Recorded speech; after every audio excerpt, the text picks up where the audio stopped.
bien longtemps que je n'avais pas fait une vidéo, tiens donc. Pourtant, nous sommes confinés. Nous avons le temps. Qu'est-ce que je voulais dire? On va se faire un gel hydroalcoolique, mais alors un gel hydroalcoolique costaud. Hein? Attendez, je reviens. Je me suis bien évidemment désinfecté les mains, ça va sans dire. Mais de toute façon, avec ou sans la bête, je me désinfectais toujours les mains. Un gel hydroalcoolique, ça comporte plusieurs éléments pour qu'il soit bien efficace. Mais, pour qu'il soit bien efficace, je veux dire. Mais bon, si vous n'avez pas envie de jouer les petits chimistes, hein, prenez simplement un morceau de savon et lavez-vous correctement les mains en insistant bien au niveau des ongles, surtout au niveau des ongles et au niveau de cette partie-là qu'on a tendance à oublier, là entre les deux pouces comme ça. Voilà, vous remontez et vous faites la même chose de l'autre côté. Mais quoi qu'il en soit, lavez-vous les mains. Ça, c'est dans l'hypothèse où vous n'avez pas envie de jouer les petits chimistes. Mais vous allez voir que c'est très simple à faire, un gel hydroalcoolique. Ça comporte plusieurs éléments. Moi, je l'ai un petit peu renforcé parce que la bête a l'air d'être coriace. Hein, donc, on va être plus coriace qu'elle. Parce que je vais rajouter 3 huiles essentielles dedans. J'ai choisi 3. J'ai pris là, il y en a beaucoup hein, qui sont quand même pas mal, qui ont un pouvoir à spectre large pour justement combattre ce qui est viral et bactérien, fongique aussi d'ailleurs. Donc moi j'ai pris le lemongrass. Le lemongrass pourquoi? Le lemongrass tout simplement parce qu'il est antiviral et qu'il est antibactérien. Une huile essentielle dont je vous ai déjà parlé beaucoup et dont je ne me passe pas puisque je m'en sers également pour laver les sols. Enfin j'en mets quelques gouttes quand je lave les sols, quand je veux faire un spray désinfectant par exemple, multi-usage, je mets toujours quelques gouttes. Peut-être pas pour les vitres, parce qu'au niveau des vitres, ça laisse des traces. Bref, c'est pas le sujet. Mais je mets toujours du lemongrass dans mes nettoyants ménagers. Voilà. Et le lemongrass, j'en mets aussi d'ailleurs dans mes soins, ça m'arrive. Hein, j'en mets aussi dans là, en l'occurrence, le gel hydroalcoolique, il va en contenir. Donc voilà, je mettrai donc du lemongrass. J'ai choisi également l'huile essentielle de sarro. Pourquoi j'ai choisi l'huile essentielle de sarro? L'huile essentielle de sarro, elle a cette particularité d'être quand même à large spectre. Elle est antibactérienne, antivirale. Elle favorise aussi les défenses immunitaires. Elle est immunomodulante. Voilà, l'huile essentielle de sarro, ça veut dire quoi? Ça veut dire simplement qu'elle favorise la bonne immunité. Voilà, elle est très bonne pour les rhumes, pour les grippes. Elle nettoie un abcès en 2-2. Hein? Voilà, l'huile essentielle de sarro. J'ai pris également la bois de haut, ça vous étonne. Et pourtant, la bois de haut, eh bien, croyez-moi que c'est aussi un très bon antibactérien. Et c'est un très bon antiviral. Et c'est surtout un très bon antifongique aussi. Donc, elle va aussi bousiller les champignons. On ne va pas se laisser avoir. Hein? Attention, on y va. Ça, c'est 3 huiles essentielles. Voilà. Vous n'êtes pas, si vous ne les avez pas, tant pis, c'est pas grave, ne les mettez pas. Moi, je les ai, je vais les mettre. Je prends de l'oxygéné. Je vais mettre de l'eau oxygénée dans mon gel hydroalcoolique. Pourquoi? Parce qu'un gel hydroalcoolique, ça contient de l'éthanol, c'est-à-dire un alcool à 96 degrés minimum. Et ça contient du gel, ça contient de l'eau oxygénée. Alors pourquoi allez-vous me dire de l'eau oxygénée? L'eau oxygénée, elle ne va pas avoir d'impact sur les bactéries, les virus et tout ça. Par contre, elle va avoir un impact sur tout ce qui est spores, sur tous les spores. Voilà, c'est-à-dire que sur tous les résidus, sur tous les petites bébêtes là, qui commencent à naître. Vous voyez ce que je veux dire? L'eau oxygénée va empêcher ça. Elle va empêcher que les bébêtes, elles, prennent naissance. Voilà.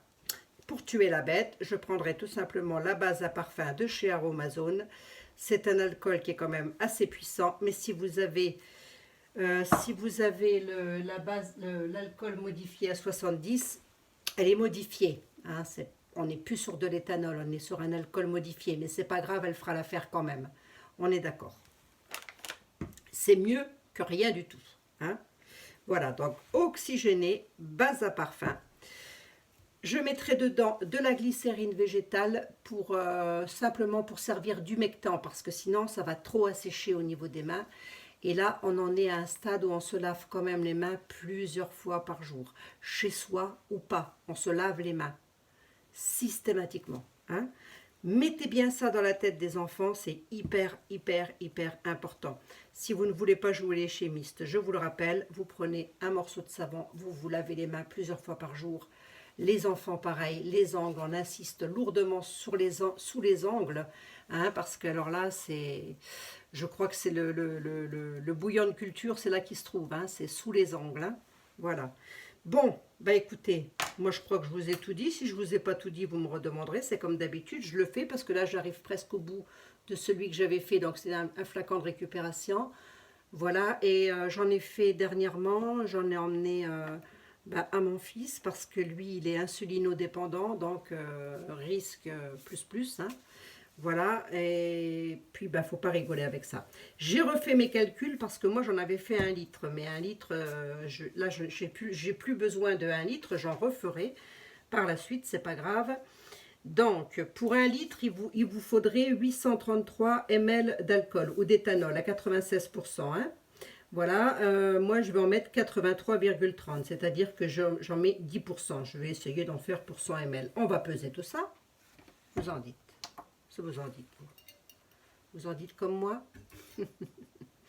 Vous en dites la même chose que moi. En tous les cas, j'espère que vous êtes tous en bonne santé. Allez, je vais commencer par l'alcool. Base à parfum de chez Aromazone. On est sur un alcool très pur. J'ai dit qu'il m'en fallait combien? J'ai dit qu'il m'en fallait... Alors, vous n'oubliez pas de noter bien correctement, hein, ça, hein, surtout dans vos flacons. Bah, je ne sais pas que je vous prends pour des bécasses, mais enfin, quelquefois, ça peut arriver d'oublier. Donc, vous n'oubliez pas, vous notez bien dessus de quoi il s'agit, de manière à ce que les enfants n'aillent pas trifouiller ça n'importe quand, n'importe comment, parce que c'est quand même inflammable, hein, ce truc. Hein. Donc, on fait très attention. Et puis, en plus, les huiles essentielles... Voilà. Après, si vous en faites pour les enfants, ne mettez peut-être pas les huiles essentielles. Hein. Mettez-leur un petit parfum. C'est rigolo, c'est sympa, un petit peu de colorant. Ils vont être tout contents. Ils vont avoir envie de se désinfecter les mains. Allez, comme j'ai dit, 83,3. On y va. Grammes ou millilitres, hein, c'est comme vous voulez. Waouh, pile poil. J'avais déjà attaqué mon flacon. Je suis à 83,2. Bon. Je prends la base à parfum de chez Aromazone. C'est ce que j'avais acheté pour faire mes parfums. Ben tant pis, il y a des choix à faire, on les fait. Hein. On ne discute pas. L'eau oxygénée, je vais en mettre 4,17 grammes. Allez, même si j'ai 4,2 grammes, c'est bien. Là, par contre, je vais prendre une seringue. Donc, l'eau oxygénée, je vous le rappelle, elle va tuer les spores qui peuvent se trouver éventuellement dans les flacons. Et comme j'ai dit... Combien qu'elle a dit, la Marie? 4,2. Allez, go, c'est bon. N'abusez pas avec l'eau oxygénée, hein. Respectez bien le dosage. C'est 4,2 grammes pour environ 150 millilitres de produit fini. On va touiller. Et ma glycérine végétale, je vais en mettre 3 grammes.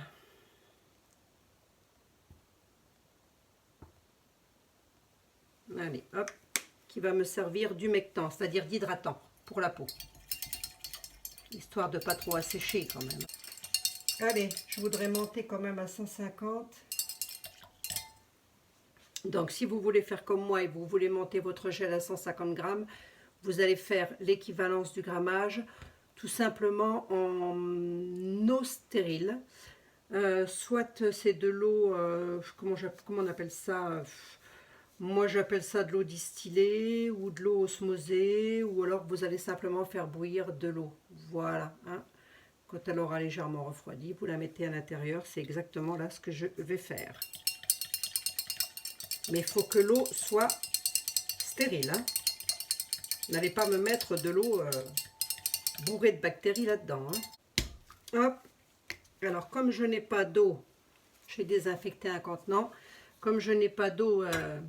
osmosée, c'est-à-dire de l'eau distillée, hop, je vais tout simplement faire bouillir l'équivalence de ce dont j'ai besoin. Donc là, je viens d'entamer une bouteille. Alors, je vais en mettre 100 ml, on verra bien. Voilà, vous compléterez ensuite. Hop, on fait bouillir ça et on se retrouve. Bon, on attend que ça chauffe, hein, Marcel. Alors, je vais vous dire quand même tout de suite avant de le faire, c'est que là, j'ai pesé 1% d'agar-agar. Un agar-agar qui est un gélifiant naturel marin. Hein, voilà, c'est celui-ci. Bah, pour former mon gel, tout simplement. Et l'agar-agar ne va pas être, comment? C'est pas comme l'axanthane, vous ne pouvez pas l'utiliser à froid. L'agar-agar, vous êtes obligé de le mettre à chauffer, voire presque à bouillir, je dirais même, si vous voulez, enfin, pour le monter très haut en température, si vous voulez vraiment qu'il forme un gel. Donc, je viens le rajouter dans l'eau qui est en train de chauffer. Voilà. Et je vais le tournicoter. Si vous avez l'axanthane, vous mettez l'axanthane. Hein. Le tout, c'est que ça forme un gel. Moi, je prends l'agar-agar parce que je l'ai acheté exprès pour ça. Donc voilà.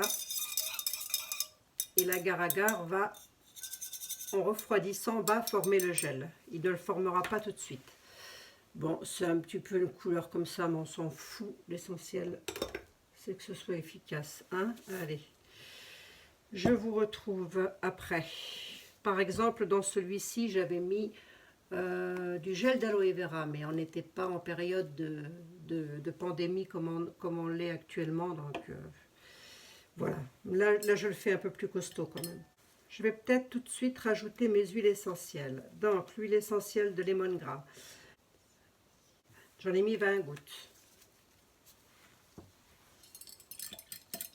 La Saro.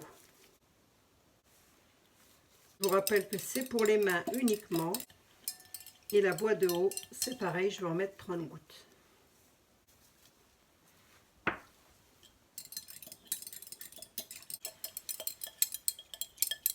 On nage en eau trouble. On nage en eau trouble.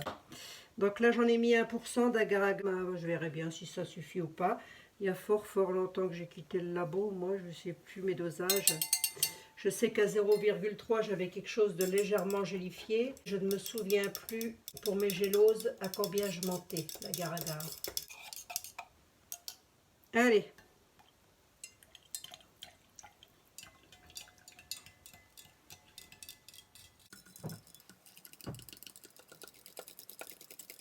J'en ai pas tout à fait 200 ml, alors c'est bien.